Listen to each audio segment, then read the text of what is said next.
सियावर रामचंद्र की जय। सियावर रामचंद्र की जय। श्रद्धेय मंच, सभी संत एवं ऋषिगण, यहाँ उपस्थित और विश्व के कोने कोने में हम सबसे साथ जुड़े हुए सभी राम भक्त, आप सबको प्रणाम, आप सबको राम राम।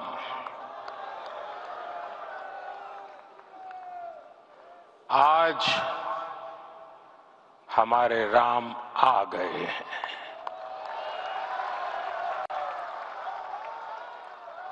सदियों की प्रतीक्षा के बाद हमारे राम आ गए हैं।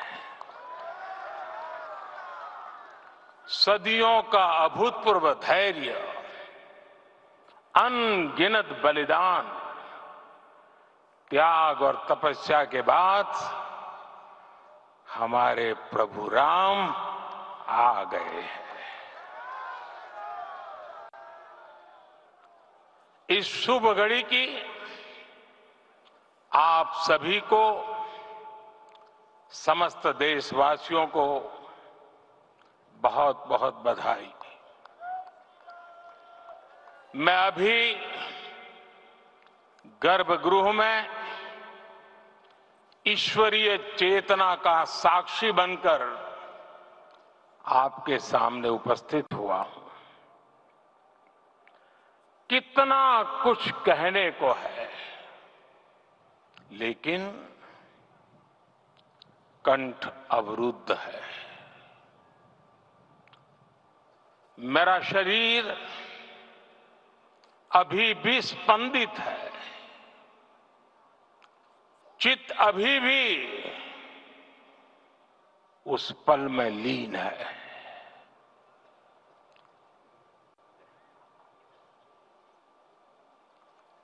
हमारे रामलला अब टेंट में नहीं रहेंगे।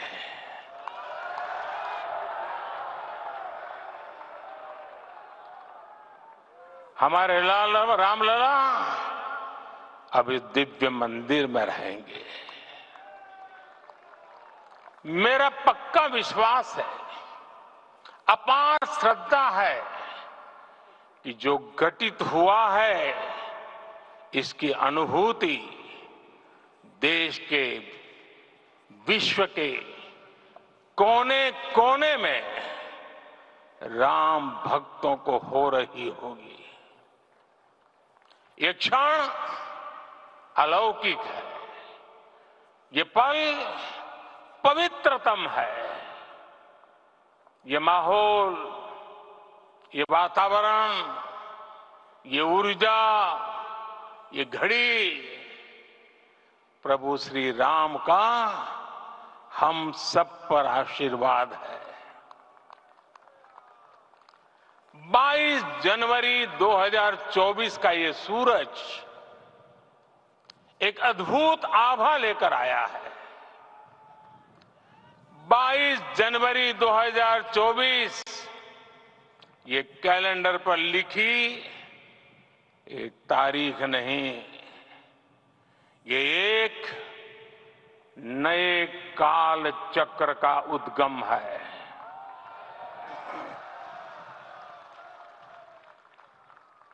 राम मंदिर के भूमि पूजन के बाद से प्रतिदिन पूरे देश में उमंग और उत्साह बढ़ता ही जा रहा था। निर्माण कार्य देख देशवासियों में हर दिन एक नया विश्वास पैदा हो रहा था।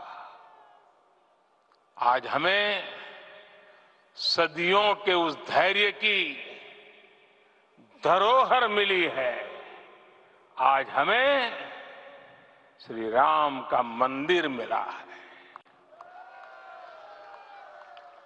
गुलामी की मानसिकता को तोड़कर उठ खड़ा हो राष्ट्र। अतीत के हर दंश से हौसला लेता हुआ राष्ट्र ऐसे ही नव इतिहास का सृजन करता है।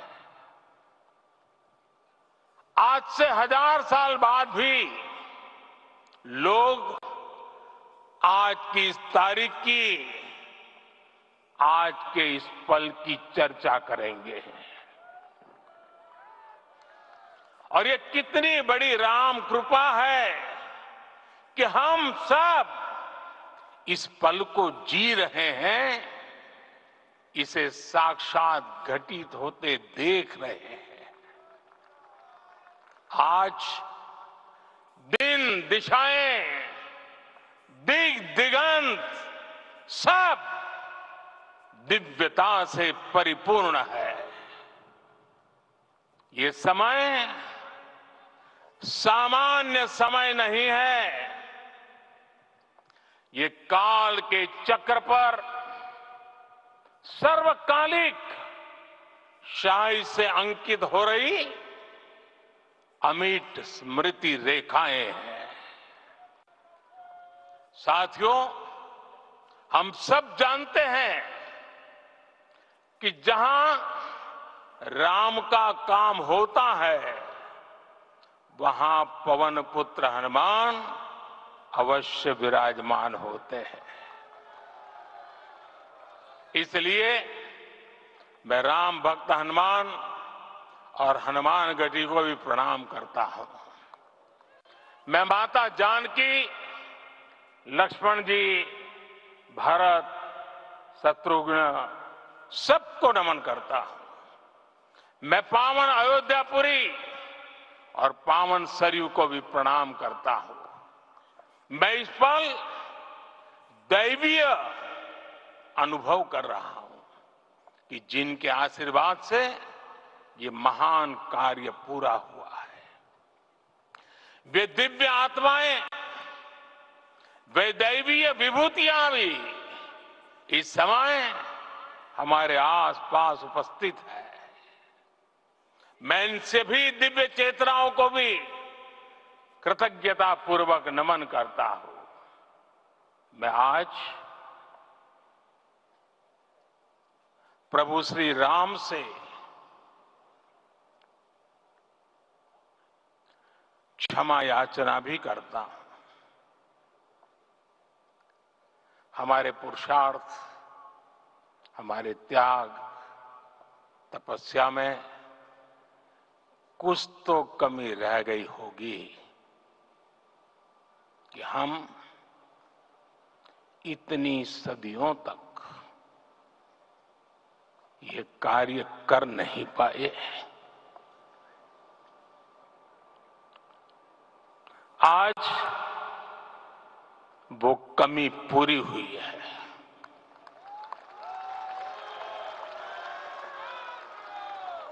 मुझे विश्वास है प्रभु राम आज हमें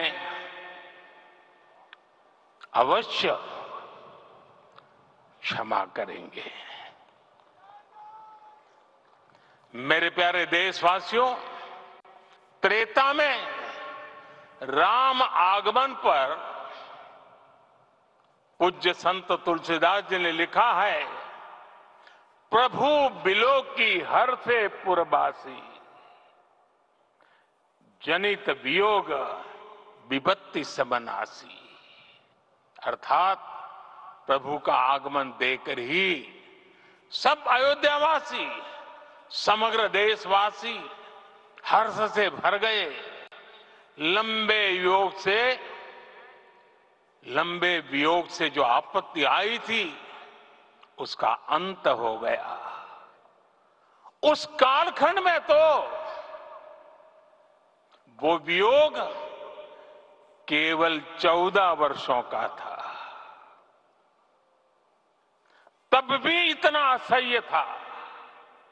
इस युग में तो अयोध्या और देशवासियों ने सैकड़ों वर्षों का वियोग सहा है। हमारी कई कई पीढ़ियों ने वियोग सहा है। भारत के तो संविधान में उसकी पहली प्रति में भगवान राम विराजमान है। संविधान के अस्तित्व में आने के बाद भी दशकों तक प्रभु श्री राम के अस्तित्व को लेकर कानूनी लड़ाई चली। मैं आभार व्यक्त करूंगा भारत की न्यायपालिका का, जिसने न्याय की लाज रख ली।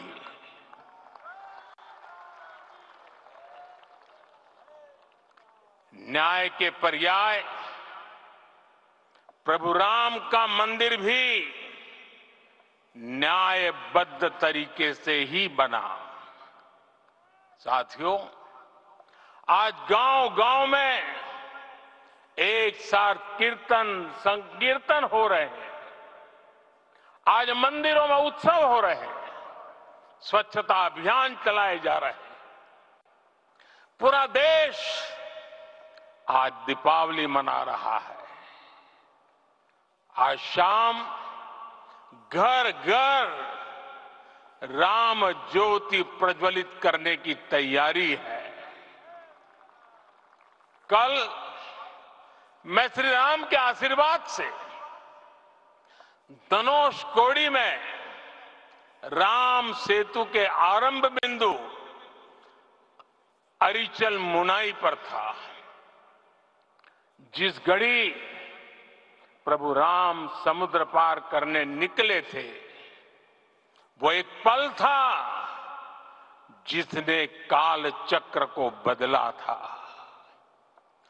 उस भावमय पल को महसूस करने का मेरा ये विनम्र प्रयास था। वहां पर मैंने पुष्प वंदना की। वहां मेरे भीतर एक विश्वास जगा कि जैसे उस समय काल चक्र बदला था, उसी तरह अब काल चक्र फिर बदलेगा और शुभ दिशा में बढ़ेगा। अपने 11 दिन के व्रत अनुष्ठान के दौरान मैंने उन स्थानों का चरण स्पर्श करने का प्रयास किया जहां प्रभु राम के चरण पड़े थे। चाहे वो नासिक का पंचवटी धाम हो, केरला का पवित्र त्रिपायर मंदिर हो, आंध्र प्रदेश में लेपाक्षी हो, श्रीरंगम में रंगनाथ स्वामी मंदिर हो, रामेश्वरम में श्री रामनाथ स्वामी मंदिर हो, या फिर धनुषकोडी। मेरा सौभाग्य है कि इसी पुनीत पवित्र भाव के साथ मुझे सागर से सरयू तक की यात्रा का अवसर मिला। सागर से सरयू तक हर जगह राम नाम का वही उत्सव भाव छाया हुआ है। प्रभु राम तो भारत की आत्मा के कण कण से जुड़े हुए हैं। राम भारतवासियों के अंतर मन में विराजे हुए हैं। हम भारत में कहीं भी किसी की अंतरात्मा को छुएंगे तो इस एकत्व की अनुभूति होगी, और यही भाव सब जगह मिलेगा। इससे उत्कृष्ट, इससे अधिक देश को समायोजित करने वाला सूत्र और क्या हो सकता है। मेरे प्यारे देशवासियों, मुझे देश के कोने कोने में अलग अलग भाषाओं में रामायण सुनने का अवसर मिला है, लेकिन विशेषकर पिछले 11 दिनों में रामायण अलग अलग भाषा में अलग राज्यों से मुझे विशेष रूप से सुनने का मौका मिला। राम को परिभाषित करते हुए ऋषियों ने कहा है, रमन्ते यस्मिन् इति रामः, अर्थात जिसमें रम जाए वही राम है।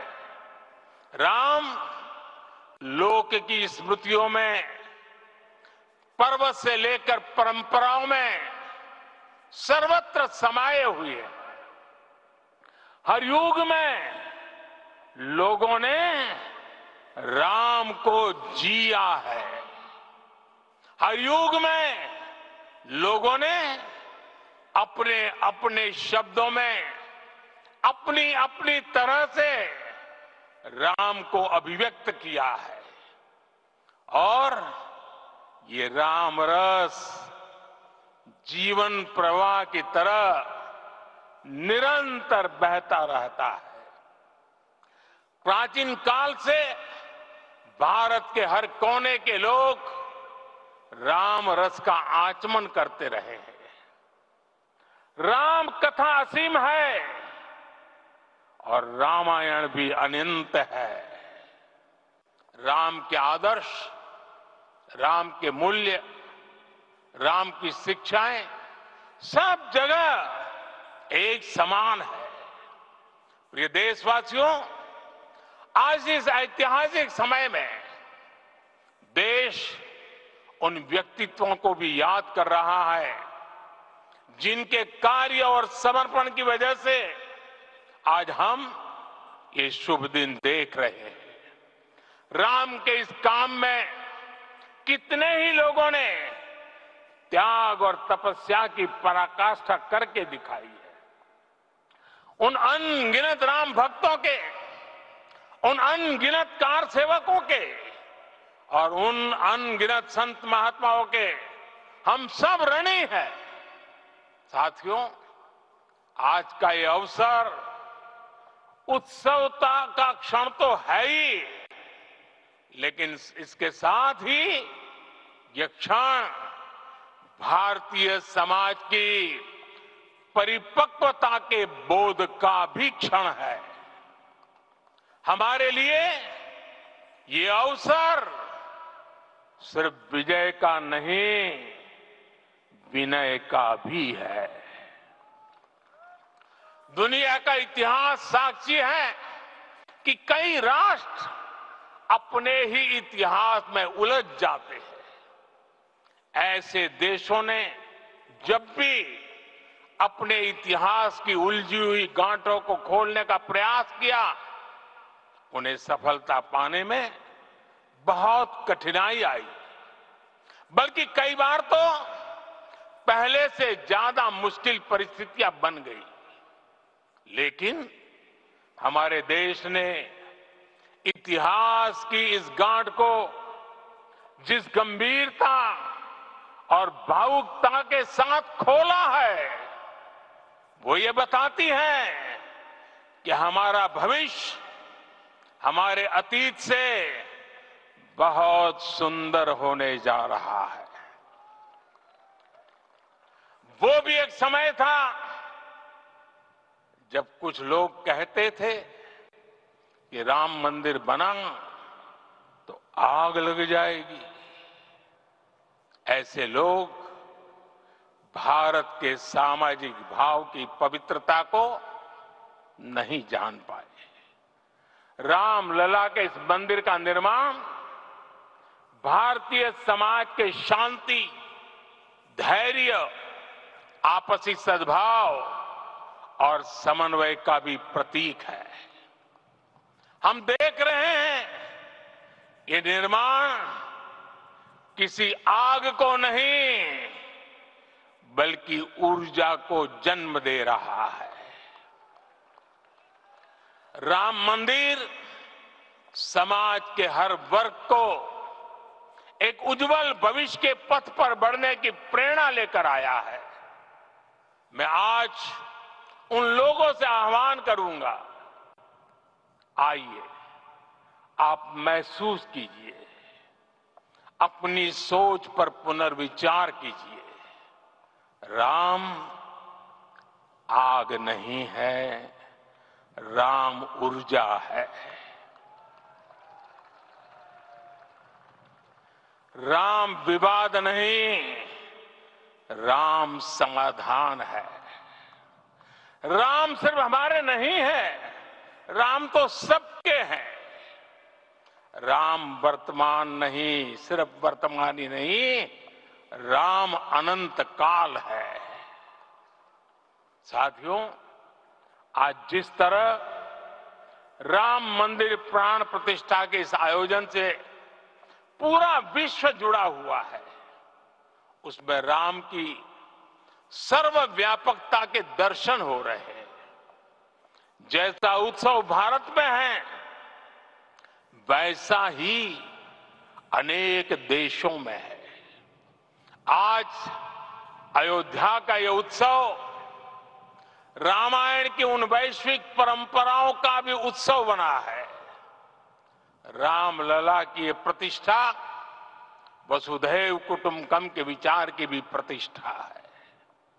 साथियों, आज अयोध्या में केवल श्री राम के विग्रह रूप की प्राण प्रतिष्ठा नहीं हुई है, ये श्री राम के रूप में साक्षात भारतीय संस्कृति के प्रति अटूट विश्वास की भी प्राण प्रतिष्ठा है।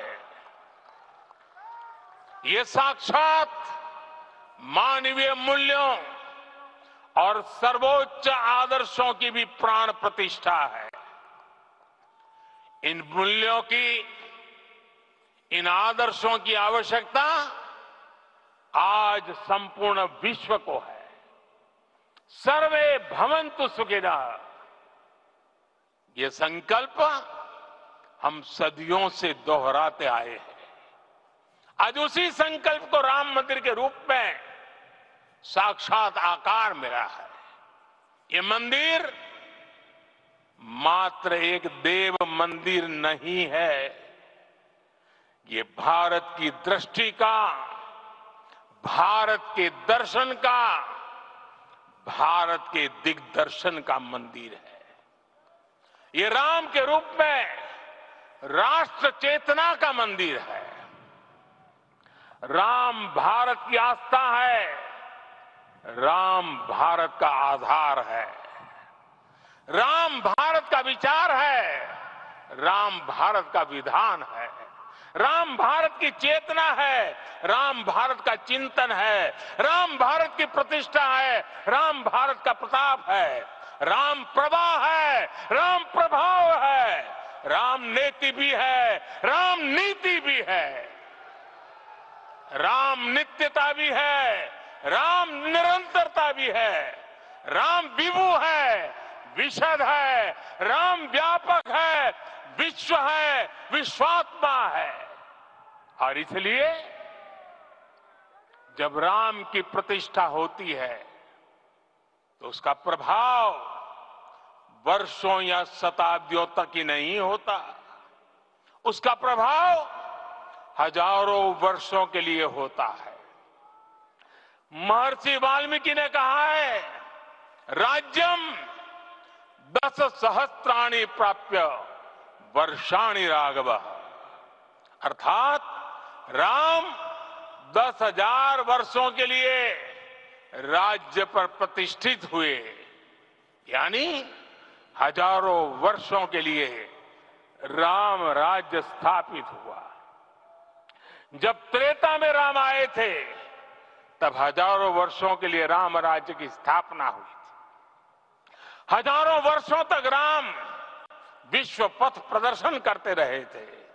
और इसलिए मेरे प्यारे देशवासियों, आज अयोध्या भूमि हम सभी से, प्रत्येक राम भक्त से, प्रत्येक भारतीय से कुछ सवाल कर रही है। श्री राम का भव्य मंदिर तो बन गया, अब आगे क्या? सदियों का इंतजार तो खत्म हो गया, अब आगे क्या?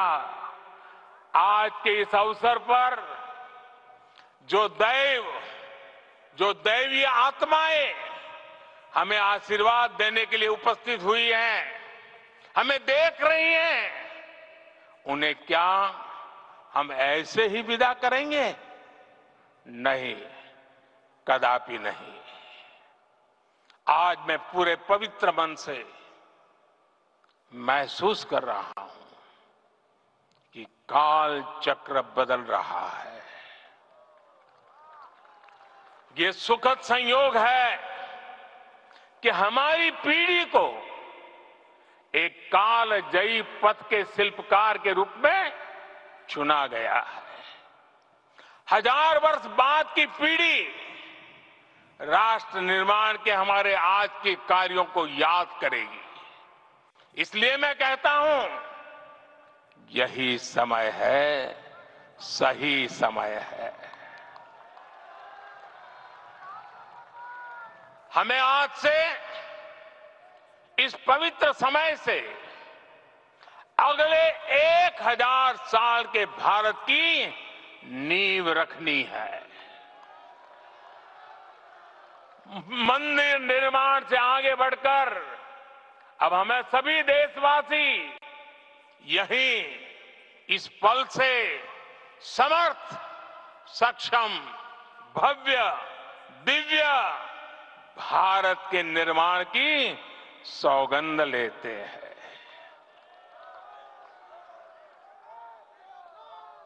राम के विचार मानस के साथ ही जनमानस में भी हो, यही राष्ट्र निर्माण की सीढ़ी है। साथियों, आज के युग की मांग है कि हमें अपने अंतःकरण को विस्तार देना होगा। हमारी चेतना का विस्तार देव से देश तक, राम से राष्ट्र तक होना चाहिए। हनुमान जी की भक्ति, हनुमान जी की सेवा, हनुमान जी का समर्पण, ये ऐसे गुण हैं जिन्हें हमें बाहर नहीं खोजना पड़ता। प्रत्येक भारतीय में भक्ति, सेवा और समर्पण के भाव समर्थ, सक्षम, भव्य, दिव्य भारत का आधार बनेंगे। और यही तो है देव से देश और राम से राष्ट्र की चेतना का विस्तार। दूर सुदूर जंगल में, कुटिया में जीवन गुजारने वाली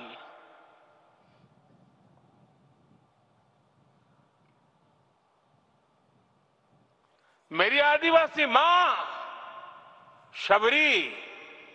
शबरी का ध्यान आते ही अप्रतिम विश्वास जागृत होता है। मां शबरी तो कब से कहती थी, राम आएंगे।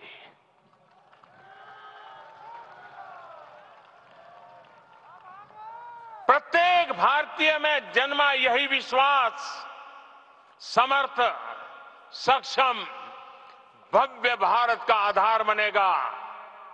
और यही तो है देव से देश और राम से राष्ट्र की चेतना का विस्तार। हम सब जानते हैं कि निषाद राज की मित्रता सभी बंधनों से परे है। निषाद राज का राम के प्रति सम्मोहन, प्रभु राम का निषाद राज के लिए अपनापन कितना मौलिक है। सब अपने हैं, सभी समान है। प्रत्येक भारतीय में अपनत्व की, बंधुत्व की ये भावना समर्थ, सक्षम, भव्य, दिव्य भारत का आधार बनेगी। और यही तो है देव से देश और राम से राष्ट्र की चेतना का विस्तार। साथियों, आज देश में निराशा के लिए रत्ती भर भी स्थान नहीं है। मैं तो बहुत सामान्य हूं, मैं तो बहुत छोटा हूं। अगर कोई ये सोचता है तो उसे गिलहरी के योगदान को याद करना चाहिए। गिलहरी का स्मरण ही हमें हमारी इस हिचक को दूर करेगा, हमें सिखाएगा कि छोटे बड़े हर प्रयास की अपनी ताकत होती है, अपना योगदान होता है। और सबके प्रयास की यही भावना समर्थ, सक्षम, भव्य, दिव्य भारत का आधार बनेगी। और यही तो देव से देश और राम से राष्ट्र का, राष्ट्र की चेतना का विस्तार। साथियों, लंकापति रावण प्रकांड ज्ञानी थे, अपार शक्ति के धनी थे, लेकिन जटायु जी की मूल्य निष्ठा देखिए। वे महाबली रावण से भिड़ गए। उन्हें भी पता था कि वो रावण को परास्त नहीं कर पाएंगे, लेकिन फिर भी उन्होंने रावण को चुनौती दी। कर्तव्य की यही पराकाष्ठा समर्थ, सक्षम, भव्य, दिव्य भारत का आधार है। और यही तो है देव से देश और राम से राष्ट्र की चेतना का विस्तार। आइए हम संकल्प लें कि राष्ट्र निर्माण के लिए हम अपने जीवन का पल पल लगा देंगे। राम काज से राष्ट्र काज, समय का पल पल, शरीर का कण कण राम समर्पण को राष्ट्र समर्पण के ध्येय से जोड़ देंगे। मेरे देशवासियों, प्रभु श्री राम की हमारी पूजा विशेष होनी चाहिए। ये पूजा स्व से ऊपर उठ करके समष्टि के लिए होनी चाहिए। ये पूजा अहम से उठकर वयम के लिए होनी चाहिए। प्रभु को जो भोग चढ़ेगा वो विकसित भारत के लिए हमारे परिश्रम की पराकाष्ठा का प्रसाद भी होगा। हमें नित्य पराक्रम, पुरुषार्थ, समर्पण का प्रसाद प्रभु राम को चढ़ाना होगा। इनसे नित्य प्रभु राम की पूजा करनी होगी, तब हम भारत को वैभवशाली और विकसित बना पाएंगे। मेरे प्यारे देशवासियों, ये भारत के विकास का अमृत काल है। आज भारत युवा शक्ति की पूंजी से भरा हुआ है, ऊर्जा से भरा हुआ है। ऐसी सकारात्मक परिस्थितियां फिर न जाने कितने समय बाद बनेगी। हमें अब चूकना नहीं है, हमें अब बैठना नहीं है। मैं अपने देश के युवाओं से कहूंगा, आपके सामने हजारों वर्ष की परंपरा की प्रेरणा है। आप भारत की उस पीढ़ी का प्रतिनिधित्व करते हैं जो चांद पर तिरंगा लहरा रही है। वो 15 लाख किलोमीटर की यात्रा करके सूर्य के पास जाकर मिशन आदित्य को सफल बना रही है। जो आसमान में तेजस और सागर में विक्रांत का परचम लहरा रही है। अपनी विरासत पर गर्व करते हुए आपको भारत का नव प्रभात लिखना है। परंपरा की पवित्रता और आधुनिकता की अनंतता दोनों ही पथ पर चलते हुए भारत समृद्धि के लक्ष्य तक पहुंचेगा। मेरे साथियों, आने वाला समय अब सफलता का है। आने वाला समय अब सिद्धि का है। ये भव्य राम मंदिर साक्षी बनेगा भारत के उत्कर्ष का, भारत के उदय का। ये भव्य राम मंदिर साक्षी बनेगा भव्य भारत के अभ्युदय का, विकसित भारत का। ये मंदिर सिखाता है कि अगर लक्ष्य सत्य प्रमाणित हो, अगर लक्ष्य सामूहिकता और संगठित शक्ति से जन्मा हो, तब उस लक्ष्य को प्राप्त करना असंभव नहीं है। ये भारत का समय है और भारत अब आगे बढ़ने वाला है। शताब्दियों की प्रतीक्षा के बाद हम यहां पहुंचे हैं। हम सब ने इस युग का, इस कालखंड का इंतजार किया है। अब हम रुकेंगे नहीं, हम विकास की ऊंचाई पर जाकर ही रहेंगे। इसी भाव के साथ रामलला के चरणों में प्रणाम करते हुए आप सभी को बहुत बहुत शुभकामनाएं। सभी संतों के चरणों में मेरे प्रणाम।